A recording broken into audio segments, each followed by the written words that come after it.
இன்னைக்கு பாசிஸ்டுகள் டெல்லியில உட்கார்ந்துட்டு தமிழ்நாட்டை எப்படியாவது ஆளலான்னு முயற்சி பண்ணிட்டு இருக்கிறாங்க. அதற்கு பழைய அடிமைகளும் அவங்களோட சேர்ந்து இன்னைக்கு புது அடிமைகளும் சேருவதற்கான வாய்ப்பு இருக்கு.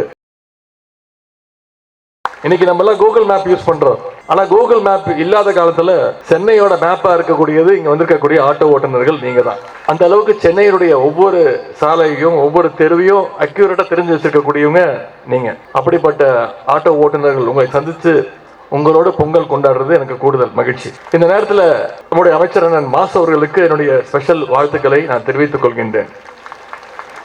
ஏன்னா இவ்வளவு இளைஞர்களுக்கு கம்ப்யூட்டர் பயிற்சி கொடுக்கறது ஒரு சாதாரண விஷயம் கிடையாது. முன்னாடியெல்லாம் கல்வி அறிவு பெற்றவங்கன்னு சொன்னா எழுத படிக்க தெரிஞ்சா போதும். ஆனா இன்னைக்கு அது பத்தாது.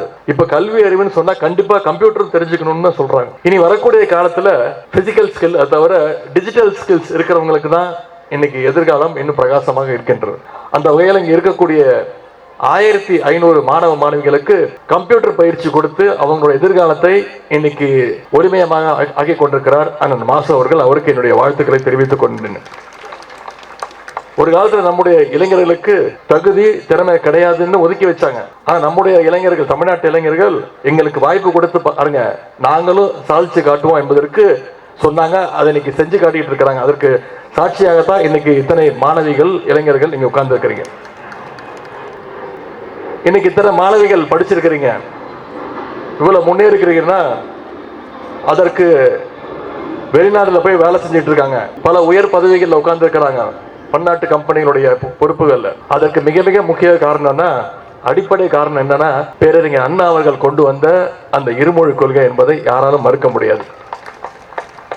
தமிழ்நாட்டில் தமிழுக்கும் ஆங்கிலத்துக்கு மட்டும்தான் இடம், ஹிந்தி திணிப்புக்கு என்றைக்குமே இடம் இல்லைன்னு சொன்னவர் தான் பேரறிஞர் அண்ணா அவர்கள். அந்த நிலைமையை ஏற்படுத்தி கொடுத்தார்கள்.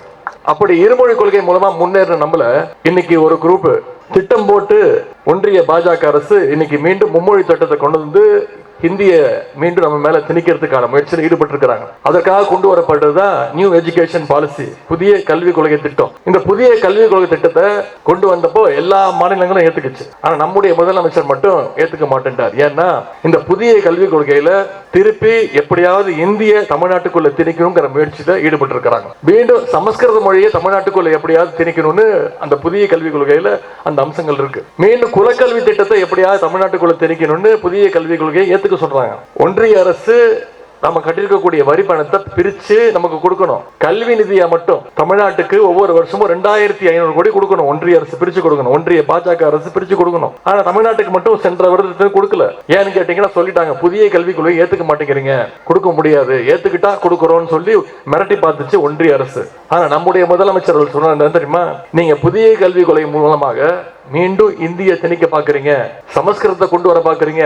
2500 கோடியில நீங்க 10,000 கோடி கொடுத்தாலும் என்னைக்கும் தமிழ்நாட்டுக்குள்ள நான் புதிய கல்விக் கொள்கையை அனுமதிக்க மாட்டேன், என் தமிழ்நாட்டு மக்கள் மீது அனுமதிக்க மாட்டேன்னு சொல்லி இன்னைக்கு சட்ட போராட்டத்தை நடத்திட்டு இருக்கிறது நம்முடைய தமிழ்நாடு அரசு.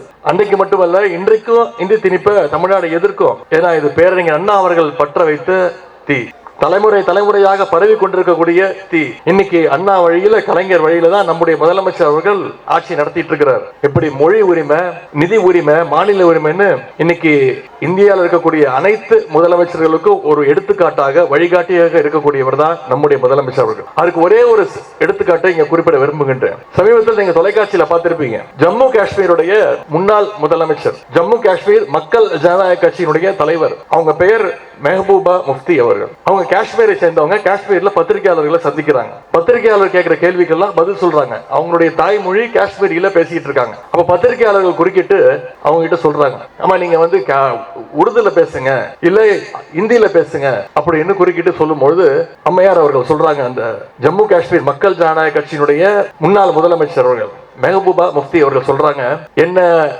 என்னுடைய தாய்மொழியில பேசக்கூடாதுன்னு சொல்றீங்களே, உங்களுக்கு தைரியம் இருந்தா தமிழ்நாட்டுக்கு போய் அங்க இருக்கிறார் முதலமைச்சர், என்னுடைய சகோதரர் ஸ்டாலினை பார்த்து உங்களுக்கு சொல்வதற்கு தைரியம் இருக்கான்னு எங்க காஷ்மீர்ல இருக்கக்கூடிய ஒரு முன்னாள் முதலமைச்சர் அவர்கள் நம்முடைய முதலமைச்சர் வந்து எடுத்துக்காட்டாக சொல்றாங்க. இப்படி மொழி உரிமை, மாநில உரிமைன்னு வந்துச்சுன்னா காஷ்மீர் வரைக்கும் நம்முடைய தலைவருடைய, நம்முடைய முதலமைச்சருடைய பெயர் தான் அவங்களுக்கு ஞாபகம் வருது. இன்னும் உதாரணத்துக்கு சொல்லணும்னா, கடந்த 10 ஆண்டுகள்ல ஒன்றிய பாஜக அரசு சமஸ்கிருத மொழிக்கு யாருமே பேசக்கூடாத, யாருமே பேச முடியாத சமஸ்கிருத மொழிக்கு வளர்ச்சிக்கு 2600 கோடி ரூபாய் ஒதுக்கீடு செஞ்சிருக்கிறாங்க ஒன்றிய அரசு. ஆனா நம்முடைய தமிழ் மொழியினுடைய வளர்ச்சிக்கு பாத்தீங்கன்னா ஒன்றிய அரசு ஒதுக்குனது வெறும் 150 கோடி. சமஸ்கிருதத்துக்கு 2600 கோடி, தமிழுக்கு வெறும் 180 கோடி ஒதுக்கிட்டு இருக்குது ஒன்றிய அரசு. இன்னும் பல வகையில தமிழ்நாட்டுடைய நிதி உரிமை பறிக்கப்பட்டிருக்கு. இன்னைக்கு Chennai metro rail second phase 2ஆம் கட்ட திட்டத்திற்கு ஒன்றிய அரசு கொடுக்க வேண்டிய நிதி தொகை கொடுக்கல. ஒன்றிய அரசு கொடுக்க வேண்டிய 10,000 கோடி ரூபாயும் நம்முடைய முதலமைச்சர் இன்னைக்கு நிதி ஒதுக்கி அந்த பணிகள் நடைபெற்றிருக்கிறது. ஜிஎஸ்டி வரி வசூல் அது கிட்டத்தட்ட 10,000 கோடி ரூபாய் ஒன்றிய அரசு நமக்கு கொடுக்க வேண்டியது இன்னும் கொடுக்கப்படல. இப்படி பல்வேறு திட்டங்கள்ல ஒன்றிய அரசு தமிழ்நாட்டுடைய நிதி உரிமையை பறிச்சிட்டு இருக்கிறாங்க. மதுரை கோவை மெட்ரோ திட்டத்திற்கு ஒன்றிய அரசு இதுவரைக்கும் அனுமதி கொடுக்கல. ஆனா அது மட்டும் இல்ல, எய்ம்ஸ் மருத்துவமனை உங்களுக்கு தெரியும், ஒரே ஒரு செங்கலை வச்சுட்டு எய்ம்ஸ் மருத்துவமனை வந்துருச்சுட்டு போயிட்டாங்க. ஆனா நம்முடைய முதலமைச்சர் அப்படி கிடையாது. ஆட்சிக்கு வந்ததும் கிண்டியில் இருக்கக்கூடிய கலைஞர் உயர் சிறப்பு மருத்துவமனைக்கு அடிக்கல் நாட்டி இன்னைக்கு 240 கோடி ரூபாய் ஒதுக்கப்பட்டு இன்னைக்கு அந்த மருத்துவமனையை நம்ம முதலமைச்சர் அவர்கள் திறந்து வச்சிருக்கிறாங்க. இவ்வளவு ஓரவஞ்சனைகளையும் கொடுமைகளையும் ஒன்றிய அரசு இன்னைக்கு பண்ணிட்டு இன்னைக்கு பாசிஸ்டுகள் டெல்லியில உட்கார்ந்துட்டு தமிழ்நாட்டை எப்படியாவது ஆளலான்னு முயற்சி பண்ணிட்டு இருக்கிறாங்க. அதற்கு பழைய அடிமைகளும் அவங்களோட சேர்ந்து இன்னைக்கு புது அடிமைகளும் சேருவதற்கான வாய்ப்பு இருக்கு. எத்தனை பேரை கூட்டிட்டு வந்தாலும் தமிழ்நாட்டு மக்கள் என்னைக்கும் நம்முடைய திராவிட முன்னேற்ற கழகத்தையும் நம்முடைய முதலமைச்சர் அவர்கள் தான் மீண்டும் முதலமைச்சராக தேர்ந்தெடுப்பாங்க. அதை எப்படியாவது தடுக்கணும்னு எஸ்ஐஆர் திட்டத்தை கொண்டு வந்தாங்க. அதை முதல்ல இருந்து எதிர்த்தது திராவிட முன்னேற்ற கழகம், நம்முடைய தலைவர் தான். இன்னைக்கு பாத்தீங்கன்னா இந்த எஸ்ஐஆர் திட்டத்தின் மூலமா ஸ்பெஷல் இன்டென்சிவ் ரிவிஷன் மூலமாக தமிழ்நாட்டில் 97 லட்சம் வாக்காளர்களை நீக்கி இருக்கிறாங்க. இந்த 97 லட்சத்து வாக்காளர்கள் முக்கியமானவங்க பெரும்பான்மை யாரும் பாத்தீங்கன்னா மகளிருடைய வாக்குகள், சிறுபான்மை மக்களுடைய வாக்குகள். ஏன்னா அவங்களுக்கு தெரியும் நிச்சயம் மகளிரும் சிறுபான்மையினரும் பாஜகவுக்கும் அடிமைகளுக்கும் வாக்களிக்க மாட்டாங்க அப்படின்னு திட்டம் போட்டு 97 லட்சம் வாக்காளர்களை நீக்கி இருக்கிறாங்க. சென்னையில மட்டும் 14 லட்சம் வாக்காளர்களை நீக்கி இருக்குது ஒன்றிய அரசு. எலெக்ஷன் கமிஷன் இங்க வந்திருக்கக்கூடிய உங்ககிட்ட நான் உரிமையோடு கேட்டுக்கொள்வது, நீங்க ஒவ்வொருத்தரும் உங்களுடைய பெயர் வரைவு வாக்காளர் பட்டியல்ல இடம்பெற்றிருக்கா? உங்க பெயர் மட்டுமல்ல, உங்களுக்கு தெரிஞ்சவங்க, உங்க குடும்பத்தினர், உங்களுடைய நண்பர்கள், அவங்களுடைய பெயர்கள்லாம் இடம்பெற்றிருக்கான்னு தயவு செய்து போய் சரி பாருங்க. வருகின்ற 18ஆம் தேதி வரைக்கும் நமக்கு நேரம் இருக்கு, டைம் இருக்கு நம்முடைய பெயர்களை சேர்ப்பதற்கு. கழகத்துடைய BLA 2கள் மூலமாக உங்களுடைய பெயரை மீண்டும் வாக்காளர் பட்டியலில் சேர்ப்பதற்கான முயற்சியில தயவு செய்து ஈடுபடுங்க. தகுதியான ஒரு வாக்காளரோட பெயர் கூட வாக்காளர் பட்டியலிருந்து விடுபட்டு விடக்கூடாது. உங்களுடைய வாக்குரிமையை நாம பாதுகாத்து ஆக வேண்டும். வர இருக்கின்ற 2026 சட்டமன்ற தேர்தல் என்பது தமிழ்நாட்டுடைய சுயமரியாதையை, நம்முடைய மாநில உரிமையை பாதுகாக்கின்ற தேர்தல் என்பதை நீங்கள் புரிந்து கொள்ள வேண்டும். திராவிட மாடல் பார்ட் 1 4.5 வருஷ ஆட்சியை நம்முடைய முதலமைச்சர் அவர்கள் சிறப்பாக செய்திருக்கிறார். பார்ட் 2 நிச்சயம் தமிழ்நாட்டு மக்கள் அமைச்சு கொடுப்பாங்க. அது நம்முடைய ஆட்சியுடைய சாதனைகள் நிச்சயம் தொடரும். ஆகவே இந்த அரசுக்கு நீங்கள் ஆதரவாக இருக்க வேண்டும் என்று நான் கேட்டுக்கொள்கின்றேன். வருகின்ற சட்டமன்ற தேர்தலில் 200க்கும் அதிகமான தொகுதியில் நிச்சயம் திராவிட முன்னேற்ற கழகம் வென்று மீண்டும் திராவிட முன்னேற்ற கழகம் தான் ஆட்சி அமைக்கும்.